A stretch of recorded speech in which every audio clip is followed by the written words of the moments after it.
পবিত্র ঈদ উল ফিতর উপলক্ষে পূর্ব ঘোষিত ছুটির পাশাপাশি 18 মার্চ ছুটির সিদ্ধান্ত নিয়েছে সরকার।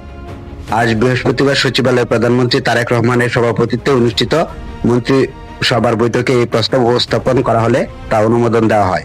17 মার্চ পবিত্র শবে কদর ছুটি হওয়ার কথা। এর ফলে এবার কার্যত ছুটি হবে 17 থেকে 23 মার্চ, মোট 7 দিন। চাঁদ দেখার সাপেক্ষে 21 মার্চ পবিত্র ঈদ উল ফিতর হতে পারে। সম্ভাব্য এই তারিখ ধরে আগেই 5 দিনের ছুটি তারিখ নির্ধারণ করে রেখেছিল জনপ্রশাসন মন্ত্রণালয়। সেই অনুযায়ী 19 থেকে 23 মার্চ পর্যন্ত এই ছুটি নির্ধারণ করা ছিল।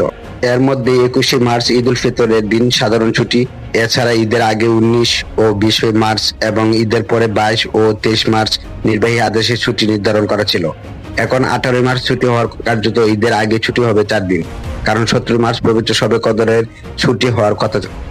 ফলে ঈদের দিন এবং পরের 2 দিন মিলিয়ে এবার ঈদের মোট ছুটি হবে 7 দিন। মন্ত্রিসভার বৈঠক থেকে বেরিয়ে যাওয়ার সময় সাংবাদিকদের প্রশ্নের জবাবে প্রাথমিক ও গণশিক্ষা প্রতিমন্ত্রী ববি হাজ্জাজ 18 মার্চ ছুটির সিদ্ধান্ত বিষয়টি নিশ্চিত করেছেন।